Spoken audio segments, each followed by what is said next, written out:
అయితే ఈ సందర్భంగా ప్రభుత్వానికి నేను క్లియర్గా చెప్పదలుచుకున్నా, మీరు 42% రిజర్వేషన్లు పెంచుతూ జీవో జారీ చేస్తే దానికి ఎలాంటి న్యాయపరమైన, చట్టపరమైన, రాజ్యాంగపరమైన, అదే సాంకేతికపరమైనటువంటి ఎలాంటి అవరోధాలు ఉండవని చెప్పి ఈ సందర్భంగా నేను ప్రభుత్వానికి విజ్ఞప్తి చేస్తున్నా.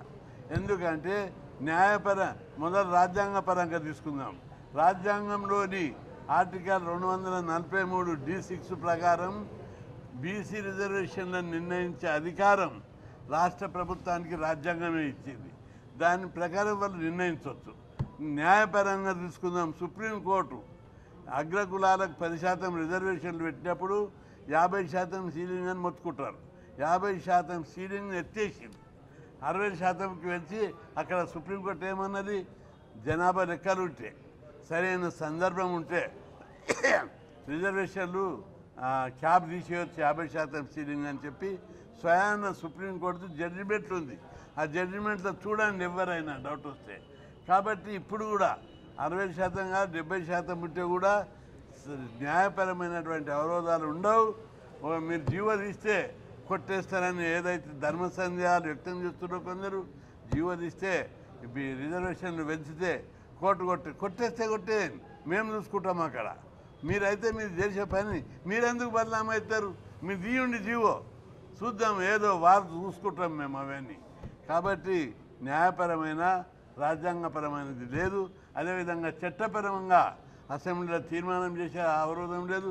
అన్నిటికంటే ముఖ్యంగా అనేక తీర్పుల లోపల జనాభా లెక్కలు ఉంటే ఆ మేరకు రిజర్వేషన్లు పెంచుకోవచ్చని చెప్పారు. ఇక్కడ కూడా జనాభా లెక్కలు తీశారు. 42% కంటే ఎక్కువ బీసీలు కానీ ఇతరులను కలుపుకొని కానీ 42% కంటే ఎక్కువ ఉన్నది. కాబట్టి జనాభా పరంగా కూడా, కోర్టుల తీర్పు పరంగా కూడా ఎలాంటి అవరోధాలు లేవు. కాబట్టి ప్రభుత్వం మీరు పొండి ఎన్నికలకు నోటిఫికేషన్ తీయండి, జీవో తీసి సుప్రీంకోర్టు కొట్టేస్తుంది, ప్రతిదాన్ని కొట్టేస్తుంది. సుప్రీంకోర్టు ప్రతిదానికి స్టే ఇస్తుందని చెప్పి ఏదైనా ఆపుతారా? ఒకసారి అనేక వెల్ఫేర్ అభివృద్ధి పనులకు కూడా కోర్టులు అడ్డు తగులుతాయి. దాని మీద ఏం చేసిరు మీరు? తప్పనిసరిగా పోయారు. రెండవది, బీజేపీ అడ్డు తగులుతుందన్నారు. బీజేపీ ఎప్పుడు అడ్డు తగలదు. బీజేపీ ప్రభుత్వం క్లియర్గా కిషన్ రెడ్డి గారు అందరు చెప్పారు. అసెంబ్లీలోనే ఎమ్మెల్యేలతోటి ఏకగ్రీవంగా సపోర్ట్ చేశారు. ఇంకా ఏదైనా అవరోధం ఉంటే, ఆబ్జెక్షన్ ఉంటే అసెంబ్లీలోనే చెప్తారు. అసెంబ్లీలో పాస్ చేయించినప్పుడు ఎక్కడ లేదు. కిషన్ రెడ్డి గారు కూడా అనేక సందర్భాల్లో చెప్పారు. కాబట్టి ఎవరి అభ్యంతరం, ఏ పార్టీ అభ్యంతరం లేదు.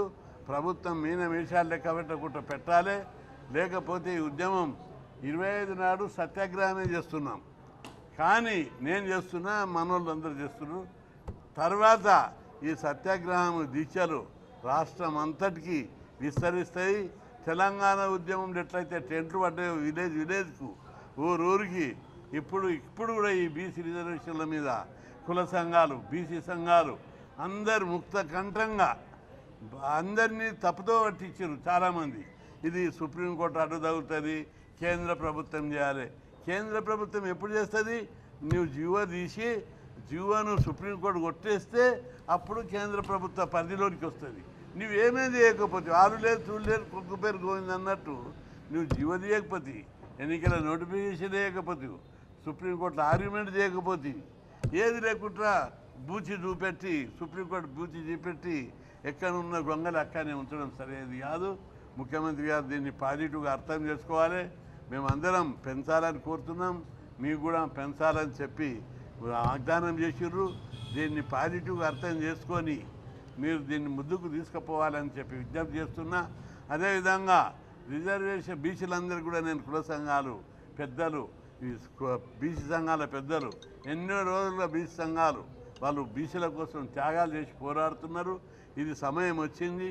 ఈ సమయం లోపల మనం అందరం ఇది సాధించే వరకు భిన్నాభిప్రాయాలు ఉండొచ్చు, తోవలు ఉండొచ్చు, వేరే ఇక్కడ చేద్దామా, ఎప్పుడు చేద్దామా, ఎట్లా అని. కానీ మొదలైతే ఇది పద్ధతి. నేను కూడా లా చదివిన, గోల్డ్ మెడల్ సాధించిన, మొత్తం వివరాలు తెలుసు. అనేక మంది అడ్వకేట్లతో కూడా చర్చించిన. మొదలు జీవో తీయాలి, ఆ తర్వాత ఎన్నికల నోటిఫికేషన్ పోవాలి. అప్పుడు కోర్టులు ఏమైనా కొట్టేస్తే అప్పుడు కేంద్ర ప్రభుత్వ పరిధిలో రాజ్యాంగ సవరణ 9వ షెడ్యూలే కాదు, తప్పు చెప్తున్నారు, రాజ్యాంగ సవరణ చేయాలి. 9వ షెడ్యూల్లో తమిళనాడు ఒకటే పెట్టిర్రు, ఆ తర్వాత అనేకం పెట్టడానికి పోయిర్రు. వాటిని సుప్రీంకోర్టులో పెండింగ్లు ఉన్నాయి, అనేక కేసులు ఉన్నాయి. కాబట్టి మంచి మనసుతోటి ప్రభుత్వం ఆలోచించాలి. పాజిటివ్ దృక్పథంతో బీసీ నాయకులు కూడా ఆలోచిస్తున్నారు. ఇక ముందు కూడా ఆలోచించి ఈ ఉద్యమాన్ని మనం విస్తరింపజేయాలి. బీసీ వాదం బలంగా ఉంది, ఇంటింట చర్చ జరుగుతుంది, ఊరూర చర్చ జరుగుతుంది. ఇప్పుడు మనం సాధించకపోతే ఎప్పుడు కూడా సాధించాం. దీనికోసం ఎన్ని ఈ రిజర్వేషన్ల కోసం నేను 1984లో అప్పుడు పెద్ద ఎత్తున రామారావు పీరియడ్లో పోరాటం చేశాం. అప్పటి వరకు దేశంలో ఎక్కడ లోకల్ బాడీలో రిజర్వేషన్ లేవు. పోరాటం చేస్తే ఎన్టీ రామారావు గారు మండల్ జడిపి లోపల 20% పెట్టాడు 86 లోపల రిజర్వేషన్ల ఉద్యమ సందర్భంగా. అయితే 20 సరిపోవు, ఇంకా ఎన్నికలకు పోయింది 20 పెట్టి 87లో మళ్ళా కొట్టాన్ని ఉద్యమం చేసినాం. 20ని 34 పెంచాలి, సర్పంచుల్లో కూడా రిజర్వేషన్లు పెట్టాలని కొట్లాడినాం. విజయభాస్కర్ రెడ్డి ముఖ్యమంత్రి పీరియడ్ లోపల ఓ మంత్రివర్గ ఉపసంఘాన్ని పరిగి రామిరెడ్డి రెవెన్యూ మినిస్టర్ ఉంటే ఆయన ఆధ్వర్యంలో ఉపసంఘం వేసి మాతో చర్చలు జరిపి బీసీ సంఘాలతోటి 34% తెచ్చారు. అందుకే అడుగడుగున అనేక పోరాటాలు చేసి ఇది సాధించాం. ఇప్పుడు తగ్గిస్తే ఊరుకునేది లేదు. సుప్రీంకోర్టు తగ్గించినప్పుడు కూడా సుప్రీంకోర్టులో చాలా వాదించాం. అప్పుడు కూడా రాజ్యాంగాన్ని సవరించాలని అప్పటి నుంచి కొట్లాడుతున్నాం. కాబట్టి ఇది సాధించే వరకు ఇది వదిలిపెట్టేది లేదు. ఎంత దూరమైన పోరాటం. సుప్రీంకోర్టులో కూడా కేసు 60% 50-50, 60 అంటే నమ్మకపోవచ్చు, 50-50%, 50% గెలవచ్చు, 50% ఓడవచ్చు. ఓడిపోతుందని ఊరుకునేది లేదు. దీన్ని ఎప్పుడైతే దీనికి పర్మనెంట్ సొల్యూషన్ కోసం పోరాడుతున్నాం. అందుకే ప్రభుత్వం పోరాడాలి, మేము కూడా పోరాడడానికి సిద్ధంగా ఉన్నాం. దీని మీద ముఖ్యమంత్రి గారు వెంటనే జాప్యం చేయకుండా చర్యలు తీసుకోవాలని, 42%తో ఎన్నికలకు పోవాలని, అప్పటి వరకు ఇది వదిలిపెట్టే ప్రశ్నే లేదని. ఇక రెండో విషయం, ఫీజుల రియంబర్స్మెంట్ విషయం లోపల కూడా ప్రభుత్వం మీనమేషాలు లెక్క పెడుతుంది. బీసీలు అనేక పోరాటాలు చేసి ఫీజుల రియంబర్స్మెంట్ స్కీమ్ పెట్టించుకున్నాం. మా పిల్లలు ఈరోజు డిగ్రీలు, పీజీలు, పెద్ద పెద్ద చదువులు చదువుతున్నారు. మా వాళ్ళు చదువుతుంటే ఎవరో లేకపోతే ఎట్లా మీరు ఫీజులు ఇవ్వరా? 20 నెలల కాలంలో ఫీజులు కూడా ఇవ్వరా? మీరు ఫీజులే ఇవ్వని వాళ్ళు మాకు 42% ఎట్లా పెడతారు? మంత్రివర్గంలో 6 మంది మంత్రులు ఇవ్వాలి 42% ప్రకారం. మంత్రివర్గంలో మంత్రులను ఇవ్వలేదు, 3గురిని. అదేవిధంగా యాదవులకు ఇవ్వలేదు, మున్నూరు కాపులకు ఇవ్వలేదు, రజకులకు ఇవ్వలేదు, అనేక మేజర్ కమ్యూనిటీలకు ఎప్పుడు ఉండేది వాళ్ళకు కూడా ఇవ్వలేదు. అదేవిధంగా చైర్మన్లలో నామినేటెడ్ పోస్టాలు ఇవ్వలేదు. అంతెందుకు మొన్నగా ఇంత రచ్చ జరుగుతుంటే ఇన్ఫర్మేషన్ కమిషనర్లలో కూడా ఒక్కరికి బీసీలకు ఇవ్వలేదు. 2 కోట్ల మంది బీసీలలో ఒక్క ఇన్ఫర్మేషన్ కమిషనర్ దొరకలేదా మీకు? కాబట్టి మీ మనసు మార్చుకోవాలి. ప్రభుత్వంలోని పెద్దలందరూ బీసీలు శత్రువులు గారు, అన్నదమ్ములు, తమ్ముళ్ళు. అన్నదమ్ముల పంచాయతీ ఎప్పటికి ఉంటుంది. అది వాళ్ళ వాట వాళ్ళకి ఇచ్చేవరకు ఈ ఉద్యమం పోరాటం జరుగుతుంది. సొంత అన్నదమ్ములే కొట్లాడుకుంటారు వాటా కోసం. ఇక్కడ కూడా మా వాటా కోసం జరిగే ఈ పోరాటంలో కొట్లాడతాం.